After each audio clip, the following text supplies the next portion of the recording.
مانوں میں معذرت کے ساتھ کہوں گا، آج ہمارے جلسوں کا حال یہ ہے، ہماری آنے والی اکثریت، وہ چاہے جوانوں کی ہو، وہ چاہے بوڑھوں کی ہو، وہ چاہے مردوں کی ہو، وہ چاہے عورتوں کی ہو، آنے والی اکثریت عشاء پڑھ کے آتی نہیں ہے اور گھر جانے کے بعد فجر میں اٹھتی نہیں۔ ان جلسوں کا مقصد یہی تھا، بتاؤ یہی تھا؟ میرے پیارے آقا علیہ الصلوۃ والتسلیم کے دیوانوں، حضور اکرم صلی اللہ علیہ وسلم نے فرمایا، اے اللہ اس گھر کو ہرا بھرا رکھ، اس گھر کو ہرا بھرا رکھ، اس گھر کو ہرا بھرا رکھ جس گھر میں رات کے اندھیرے میں اٹھ کر تیرا بندہ تیرا سجدہ کرتا، اس کے بعد اپنی بیوی کو تیرے سجدے کے لیے جگایا کرتا۔ آگے آقا فرماتے ہیں، اللہ اس گھر کو ہرا بھرا رکھ، اس گھر کو ہرا بھرا رکھ، اس گھر کو ہرا بھرا رکھ جس گھر میں رات کے اندھیرے میں اٹھ کر تیری بندی تیرا سجدہ کرتی، اس کے بعد اپنے شوہر کو تیرے سجدے کے لیے جگایا کرتی۔ میں پوچھتا ہوں، آپ کے پورے گاؤں میں یا جن گاؤں سے آپ آئے ہیں ان گاؤں میں کتنے مکانات ایسے ہیں جہاں فجر کی اذان سنتے ہی لائٹ آن ہوتی؟ کتنے مکان ایسے ہیں جن گھروں سے فجر کی اذان سن کر لوگ وضو کرنا شروع کرتے ہیں اور گھر سے نکلتے ہیں؟ کتنے مکان ایسے ہیں جہاں فجر کی اذان کے بعد قرآن کی تلاوت کی آواز آتی ہے؟ گھر کا مرد بھی بستر پر سویا پڑا ہے، گھر کی عورتیں بھی اپنے اپنے کمرے میں سوئی پڑی ہیں، نہ مردوں کو نماز کی فکر ہے نہ عورتوں کو نماز کی فکر۔ پھر کہتے ہیں کہ روزی میں برکت نہیں ہو رہی، روزی میں برکت نہیں ہو رہی۔ سنو مسلمانوں، میرے آقا صلی اللہ علیہ وسلم نے 1450 سال پہلے فرمایا، وہ مرد جو خود نماز کا پابند ہوگا، اپنے بیوی بچوں کو نماز کی تاکید کرتا ہوگا، اللہ اسے اس جگہ سے روزی دے گا جہاں اس کا گمان بھی نہیں جاتا، سوچ بھی نہیں سکتی اللہ وہاں سے روزی دے گا۔ میں آپ سے پوچھتا ہوں جو شہروں میں رہتے ہیں، بتاؤ لاک ڈاؤن میں 6 مہینے 8 مہینے سارے کام دھندے بند تھے، بند تھا کہ نہیں تھا؟ بتاؤ، دکان والوں کی دکانیں بند، فیکٹری والوں کے کارخانے بند، نوکری والوں کے دفتر بند، سب کچھ بند، لیکن پھر بھی اللہ نے کھلایا ہے کہ نہیں؟ بتائیے، کھلایا ہے کہ نہیں کھلایا؟ بلکہ میرے پیارے آقا کے قدوانوں، میں منبر رسول پر موجود ہوں، علماء کی موجودگی میں ذمہ داری کے ساتھ کہوں گا، اس سال پہلی مرتبہ رمضان شریف لاک ڈاؤن میں آیا ہے۔ لاک ڈاؤن میں ہم اپنے اپنے گھروں میں تھے، گھر کا دسترخوان جب سحری اور افطار کا لگتا تھا، نوکری نہیں تھی، ہاتھ میں پیسہ نہیں تھا، لیکن میرے کریم نے کتنا کرم فرمایا کہ لاک ڈاؤن میں رمضان شریف کا مہینہ آیا، لیکن اس کے باوجود میرے رب نے نہ سحری میں کوئی کمی کی ہے اور نہ افطاری میں کوئی کمی کی۔ جو فروٹ ہمیشہ کھاتے تھے اس سال بھی کھایا ہے کہ نہیں کھایا؟ دل پر ہاتھ رکھ کر جواب دو۔ ایک بھجیا بھی کم ہوئی، ایک کباب بھی، ایک سموسہ بھی کم ہوا؟ کوئی کمی نہیں۔ میں کہتا ہوں مسلمانوں، میرے رب کا اتنا کرم اور احسان، پھر بھی بغاوت، پھر بھی نافرمانی، پھر بھی اللہ رسول کے نافرمان بنے بیٹھے ہیں۔ جانتے ہو ایک شخص آیا سیدنا عیسیٰ علیہ السلام کے پاس، اب تھکے تو نہیں نا میرے بھائی؟ میری بات سمجھ میں آ رہی ہے آپ کی؟ ذرا سبحان اللہ کہیں۔ ایک شخص آیا سیدنا عیسیٰ علیہ السلام کے پاس، دنیا کے لالچی انسان کا حشر کیا ہوتا ہے سنتے چلو۔ وہ شخص آ کر کہتا ہے، اللہ کے نبی، اپنی زندگی جو جینا تھا میں نے جی لیا، اب تمنا ہے کہ بچی کچی زندگی آپ کے قدموں میں گزار دوں، آپ کی صحبت میں گزار دوں تاکہ کچھ آخرت بن سکے۔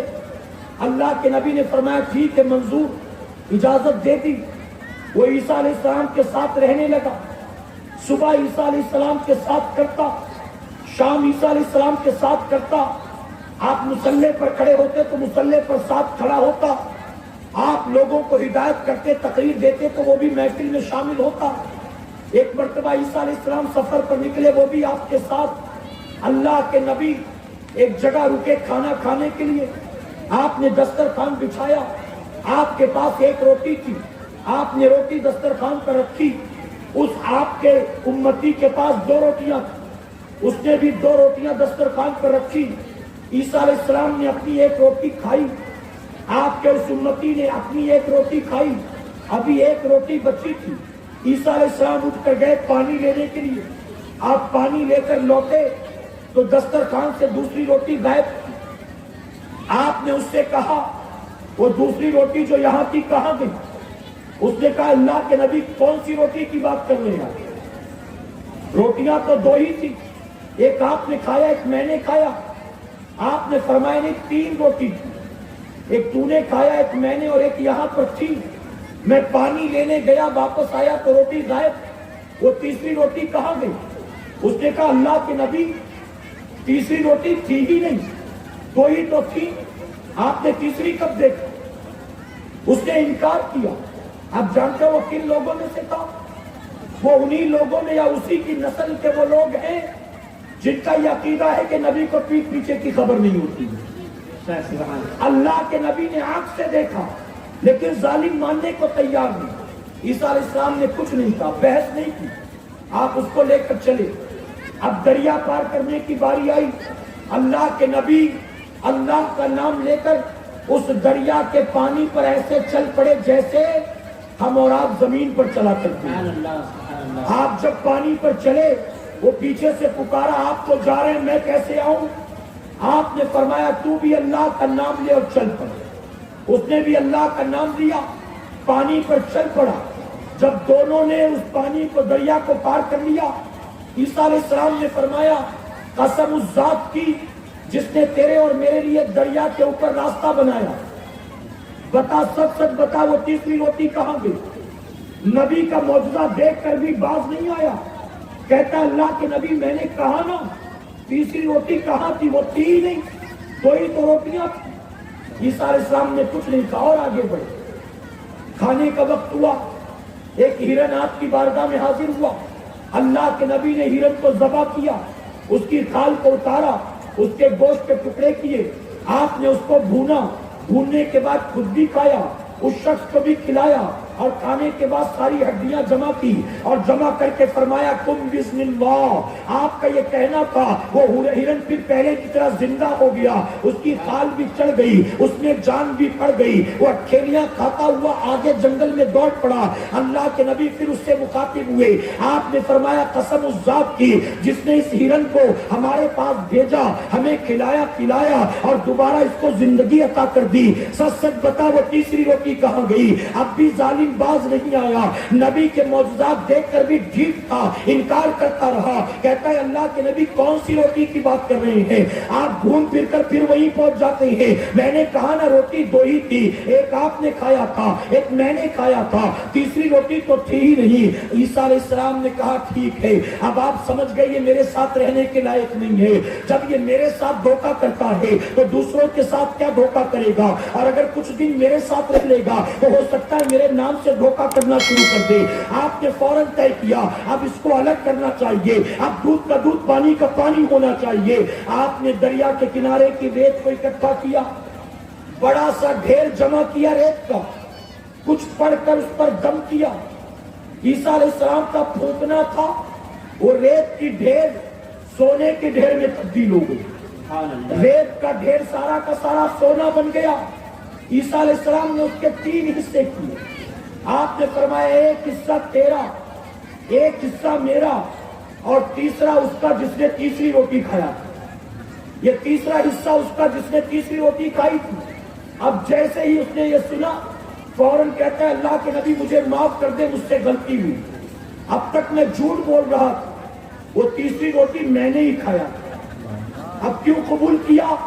سونے کی لالچ میں، صداقت کے لیے نہیں، اطاعت کے لیے نہیں، آخرت کے لیے نہیں، سونے کی لالچ میں۔ کہتا ہے مجھ سے غلطی ہوئی، وہ تیسری روٹی میں نے کھائی تھی۔ آپ نے کہا اگر تو نے کھایا تھا تو کوئی بات نہیں، یہ تیسرا حصہ بھی تیرا، تیرا والا بھی تیرا، اور یہ میرا بھی تیرا، یہ سب رکھ لے، تو یہ سب رکھ لے، لیکن تو میرے ساتھ رہنے کے لائق نہیں ہے۔ اب تیرے میرے راستے جدا، تو یہ دنیا کا مال سنبھال میں چلا، اللہ کے نبی اس کو چھوڑ کر چلے گئے۔ ابھی آپ کا وہاں سے گزرنا تھا، اچانک کہیں سے دو ڈاکو آ گئے. ان دونوں ڈاکوؤں کی نظر پڑی کہ دریا کا کنارہ، دور دور تک سناٹا، اکیلا ایک آدمی سونے کا ڈھیر لیے بیٹھا ہے. ان دونوں نے اپنے گھوڑے سے تلوار کھینچی، آگے بڑھے. وہ مطلب وہ سمجھ گیا کہ یہ لوگ کون ہیں. ہاتھ جوڑ کر کھڑا ہو گیا اور دور سے چلانے لگا، مجھے قتل مت کرنا، مجھے قتل مت کرنا، یہ سونا میں دینے کو تیار ہوں، مجھے مارنا مت. اب ان لوگوں نے اپنی تلوار کو نیچے کیا، کہا جب خود ہی دینے کو تیار تو کیوں مارا جائے. اب وہ دونوں قریب آئے، اس کے ساتھ بیٹھے اور بیٹھنے کے بعد بات چیت کرنا شروع کیا. میرے پیارے آقا کے پیروانوں، اس نے سارا معاملہ بیان کر دیا. یہ سونا میرے پاس کہاں سے آیا؟ آخرکار طے ہوا ہم 3 لوگ ہیں، چلو تینوں آپس میں ایک ایک حصہ بانٹ لیتے ہیں. اب بتائیے ملا کتنا؟ آخر ملا تو ایک ہی حصہ. اب تینوں نے آپس میں ایک ایک حصہ اس کا بانٹ لیا. ڈاکوؤں نے کہا اپنی خوشی سے تو نے دے دیا، ہم اتنے خراب بھی نہیں ہیں، ہم تجھے بھی ایک حصہ دیں گے. یہ کہہ کر 3 حصے کیے، بانٹ لیا. اب ایک ڈاکو کے ذہن میں سازش پیدا ہوئی. اس نے کہا بہت دیر سے بیٹھے ہیں، ایک کام کرو، تم تھوڑی دیر آپس میں گفتگو کرو، میں قریب کے کسی گاؤں میں جاتا ہوں، کوئی بازار وغیرہ ہو تو تلاش کر کے کچھ کھانے کا سامان لے کر آتا ہوں. اب وہ گھوڑا دوڑاتا ہوا جاتا ہے اور جانے کے بعد کھانے کا سامان خریدتا ہے. یہاں ان دونوں نے جانتے ہو کیا طے کیا؟ اس آدمی نے اور ایک ڈاکو نے. اب ان کا یارانہ ہو گیا. اب ان دونوں نے طے کیا ایک کام کرتے ہیں، جب وہ واپس کھانا لے کر آئے گا ہم دونوں مل کر اس کو قتل کر دیں گے. اب جب قتل کر دیں گے تو ایک حصے دار کم ہو جائے گا، اس میں بھی آدھا آدھا اپنے کو مل جائے گا. ان دونوں نے یہ طے کر لیا. اور وہ جو گیا تھا کھانا لینے کے لیے، اس کے دماغ میں کیا چل رہا تھا جانتے ہو؟ اس نے کھانا تو خریدا، ساتھ ہی بازار سے زہر بھی خرید لیا. اس نے کہا کھانے میں زہر ملا دیتے ہیں، لے جا کر دونوں کو کھلائیں گے، مزے سے دونوں کھائیں گے اور کھا کر مر جائیں گے، پورا سونا ہم لے لیں گے. اب وہ اس سازش کے تحت کھانے میں زہر ملا کر لے کر آیا. اب ان دونوں نے پہلے سے سازش رچی تھی. جیسے ہی وہ آیا اس پر فوراً حملہ کیا اور دیکھتے ہی دیکھتے اس کا کام تمام کر دیا، اس کو قتل کر کے خوش. اب اس سے پہلے کہ سونا بانٹ کر روانہ ہوتے، دونوں نے کہا ہمارا یہ دوست مر تو گیا لیکن مرتے مرتے ایک اچھا کام کر گیا، ہمارے لیے کھانے کا انتظام کر دیا، تو چلو کھانا کھانے پھر اپنے اپنے گھر چلتے ہیں.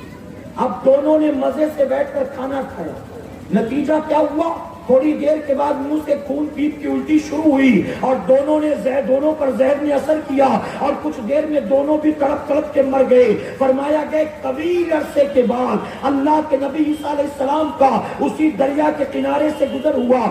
آپ کے ساتھ آپ کے حوارین تھے. جب آپ وہاں سے گزرے تو آپ نے دیکھا کہ سونے کا ڈھیر جو کا کیوں رکھا ہوا ہے. اس کے قریب میں 3 لاشیں ہیں اور ان لاشوں کا حال یہ ہے مکمل طور پر یہ سڑ گل چکی ہیں. ان کو جنگلی درندے کھا چکے ہیں، آسمانی پرندے کھا چکے ہیں، ہڈیوں کا ڈھانچہ ہے اور اس کے قریب میں سونے کا ڈھیر ہے. اللہ کے نبی وہاں سے آئے اور آنے کے بعد آپ نے فرمایا اے لوگوں اپنی آنکھوں سے دیکھ لو، جو بندہ دنیا دار ہوتا ہے، جس کے دل میں دنیا کی محبت ہوتی ہے، اس کا انجام یہی ہوا کرتا ہے. اے سرکار مدینہ کے پیروانوں، کیا پتا چلا؟ آپ یہاں توجہ دے میرے بھائی. میں خود آتا ہوں نا تو میں خود گاڑی والوں سے کہتا کہ وہ ہارن وارن مت بجانا، ہم کا ڈسٹرب ہوتا ہے، لیکن وہ نہیں مانتے. میں تو یہاں تک کہتا ہوں نعرہ بھی مت لگانا، جو کچھ چل رہا ہے چلنے کے تو چپ چاپ جا کر بیٹھوں گا، ڈسٹرب نہیں کرنا. اور ایک بات اور آپ کو بتاؤں، اگر کوئی نعتخواں نعت پڑھ رہا ہو اور حضور کی نعت شریف کے درمیان میں کوئی مقلد آ جائے تو کیا حضور کی نعت سے بڑھ کر اس کا استقبال ہے؟ میں اس چیز کو پسند نہیں کرتا، برا مت مانیے.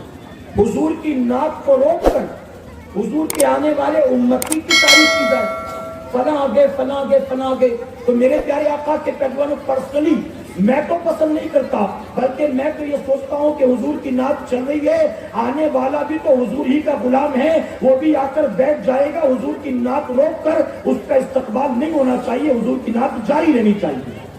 بہرحال ابھی تو میں سمجھا رہا تھا، لیکن اب نعرہ لگا سکتے اس وقت، کیونکہ اب میں کچھ بیان نہیں کر رہا ہوں. نعرے تکبیر، نعرے تکبیر، نعرے رسالت، نعرے رسالت، سنی دعوت اسلامی، نعرے تکبیر.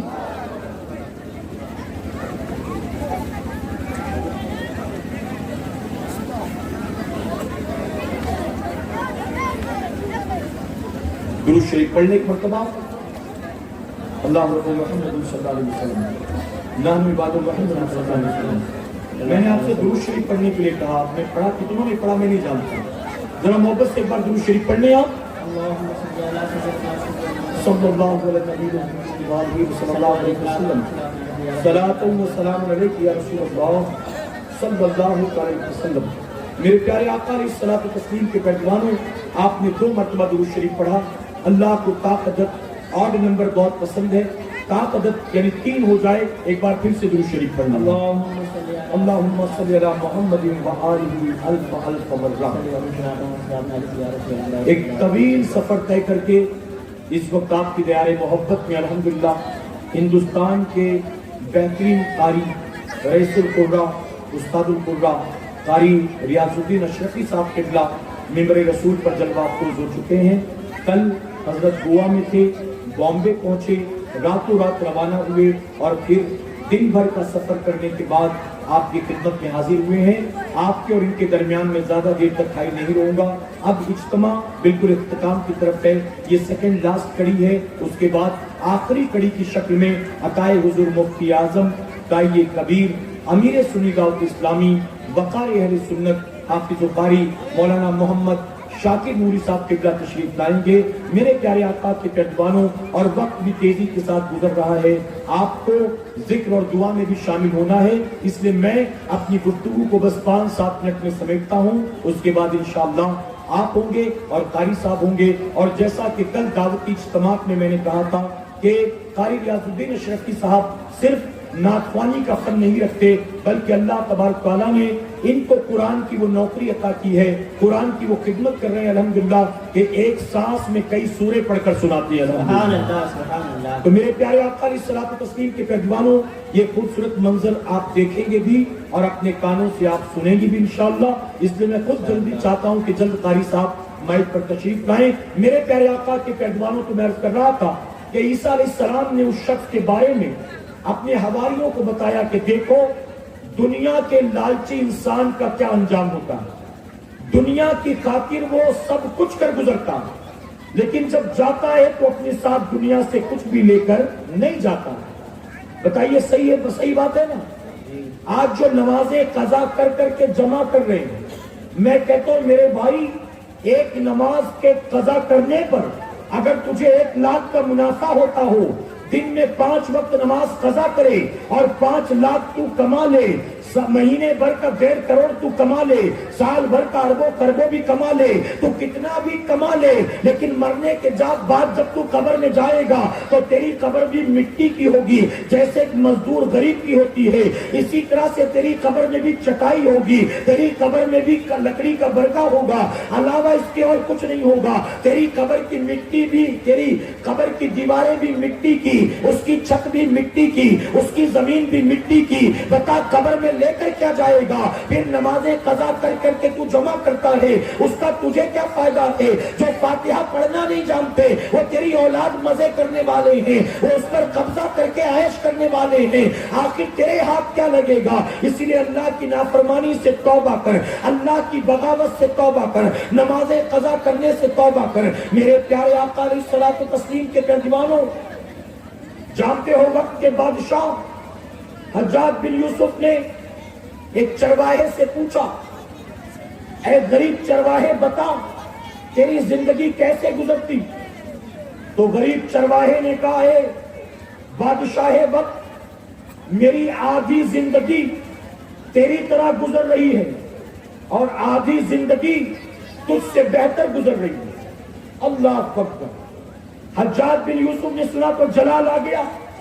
ایک معمولی چرواہا 4 بکریوں کا مالک میرا مقابلہ, کہتا ہے آدھی زندگی تیری طرح, آدھی زندگی تجھ سے بہتر.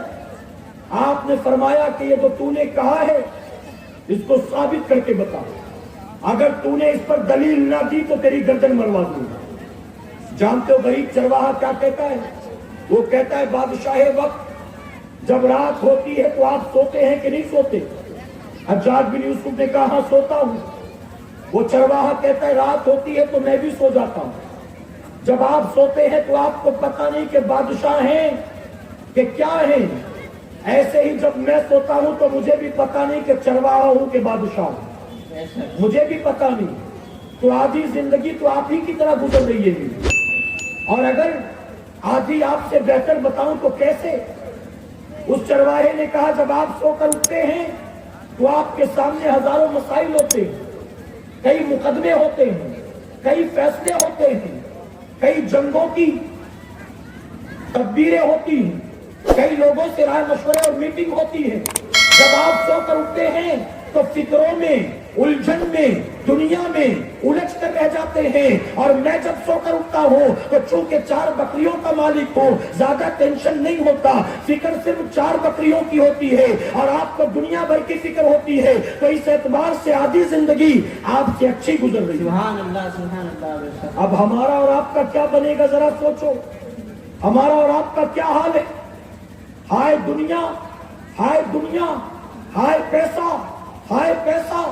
نماز قضا کرنا پڑے تو کرو، روزہ چھوڑنا پڑے تو چھوڑو، جھوٹ بولنا پڑے تو بولو، کم تولنا پڑے تو تولو، حرام ہو حلال ہو، جائز ہو ناجائز ہو، دولت چاہیے دولت چاہیے، وہ کسی صورت میں آئے، چاہے جہاں سے آئے، وعدہ خلافی کر کے آئے، جھوٹ بول کر آئے، کسی کا غبن کر کے آئے، جھوٹی قسمیں کھا کر آئے، چوری کر کے آئے، ٹھگی کر کے آئے، دھوکے کر کے آئے، بس مال مال مال چاہیے. میں کہتا ہوں یہ جتنا بھی جمع کر لو گے، بتاؤ اس میں سے 1 روپیہ بھی اپنی قبر میں لے جاؤ گے؟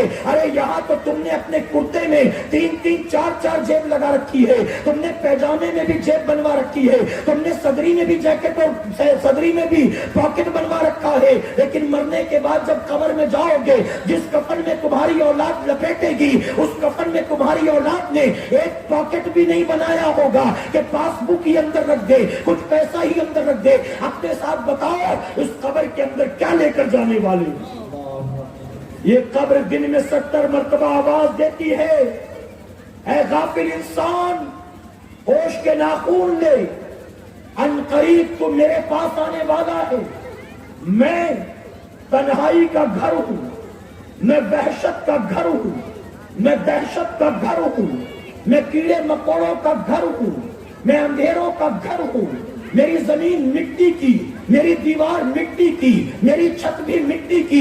اے زمین پر پیر پٹک کر چلنے والے غافل انسان، جب تو میرے پاس آئے گا تو پھر دیکھنا میں تیرے ساتھ کیا سلوک کرتی ہوں. میں آپ سے پوچھتا ہوں، اے میری قوم کے جوانوں، رات بھر لوڈو کھیلتے ہو موبائل پر، رات بھر یوٹیوب پر گندی گندی فلمیں ڈھونڈتے رہتے ہو، ہیروئنوں کی ننگی ننگی تصویریں ڈھونڈتے رہتے ہو. نماز قضا ہوتی ہے تو ہوئے، IPL کا فائنل نہیں چھوٹنا چاہیے، 1 اوور نہیں چھوٹنا چاہیے، 1 رن نہیں چھوٹنا چاہیے. اے میری قوم کے جوانوں، میں تم سے پوچھتا ہوں، اگر پوچھا جائے 2012 کا IPL کس نے جیتا تھا، تمہارے پاس جواب ہے. فلاں کرکٹر نے کتنا اسکور بنایا تھا، تمہارے پاس جواب ہے. فلاں ہیروئن کا شوہر کون ہے، تمہارے پاس جواب ہے. اس کی سب سے ہٹ فلم کون سی، تمہارے پاس جواب ہے. اس کی نئی آنے والی فلم کون سی، تمہارے پاس جواب ہے. تمہارے پاس دنیا کے ان تمام لوگوں کا حساب کتاب ہے. لیکن اگر تم سے پوچھا جائے 5 کلمہ تجھے یاد ہے، تو تمہارے پاس بگلے جھانکنے کے سوا کوئی جواب نہیں.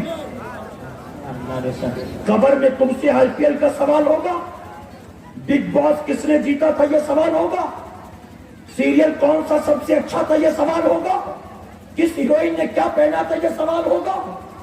قبر کی تاریخ وادی میں تم سے جب پوچھا جائے گا، تم نے اس کے بارے میں کوئی تیاری کی ہے، تم نے اس کے بارے میں کوئی فکر کی ہے؟ اے سنی دعوت اسلامی کے 5ویں سالانہ سنی اجتماع میں آنے والوں، آئے تھے تو دامن گناہوں سے داغدار تھا، آئے تھے تو داڑھی منڈانے والوں میں شمار کیے جاتے تھے، آئے تھے تو سوائے جمعہ کی ہفتے بھر کوئی نماز نہیں پڑھتے تھے. لیکن اب جب یہاں سے لوٹ کر جاؤ گے تو طے کر کے جاؤ، اب چہرہ بش کی طرح نہیں ہوگا، اب چہرہ ہم کی طرح نہیں ہوگا، اب چہرہ نچنیوں گویوں کی طرح نہیں ہوگا، اب چہرہ ہوگا تو صدیق اکبر کی طرح ہوگا، اب چہرہ ہوگا تو امام جعفر صادق کی طرح ہوگا، اب چہرہ یزید کی طرح نہیں ہوگا، اب چہرہ ہوگا تو شہید کربلا امام حسین کی طرح ہوگا. مسلمانوں توبہ کرو.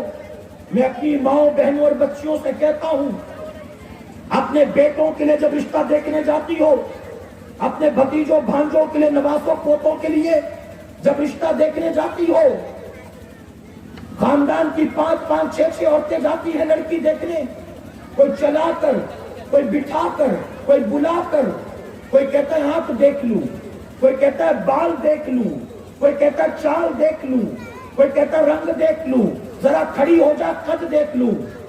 ایسا لگتا ہے بہو دیکھنے نہیں نکلے، مس ورلڈ بنانے نکلے، بیوٹی کانٹیسٹ میں بھیجنے نکلے ہیں۔ اس کو سب کچھ جانچ پرکھ کر دیکھتی ہیں، اور برا مت ماننا، یہ جانچ پرکھ کر وہ دیکھتی ہے جو خود بھی دیکھنے کے لائق نہیں ہوتی ہے۔ ہم کہتے تجھے بھی ایسا دیکھا گیا ہوتا تو اماں تو ابھی بھی کنواری ہوتی، تجھے بھی ایسے جانچا پرکھا گیا ہوتا تو تیری شادی بھی نہیں ہوئی ہوتی۔ رنگ پھیکا ہے تو نہیں کرنا، قد چھوٹا ہے تو نہیں کرنا، آنکھ بڑی ہے تو تکلیف، چھوٹی ہو گئی تو تکلیف، ہونٹ موٹے ہیں تو نہیں، پتلے ہو گئے تو نہیں، کچھ نہ کچھ بہانے۔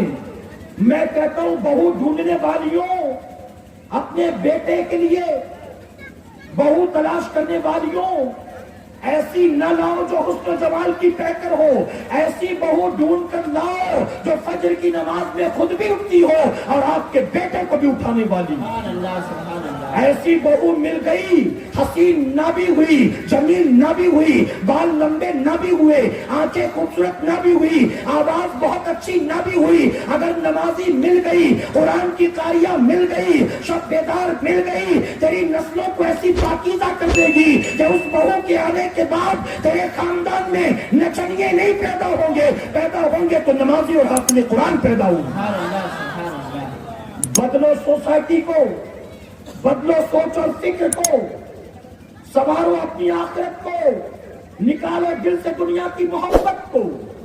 ہمارا اجتماع کے لیے ہوتا ہے میرے بھائی، یہ کانوں کے چسکے کے لیے نہیں ہے، یہ آخرت کو سنوارنے کے لیے، یہ اللہ رسول کو راضی کرنے کے لیے۔ ہماری تقریر میں نعروں کا موقع نہ ملے تو نہ ملے، لیکن ہماری تقریر نعرے نہ لگے، ہم نار سے بچانے کے لیے آئے ہوئے ہیں۔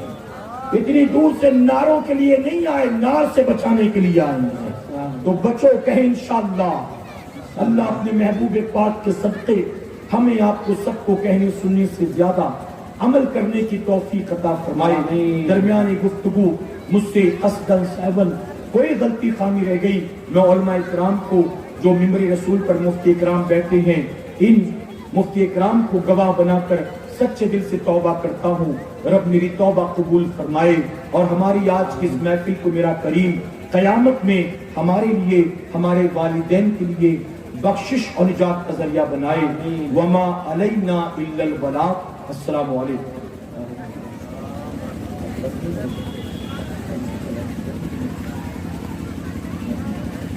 میرے پیارے آقا علیہ الصلوۃ والتسلیم کے پیروانوں، چونکہ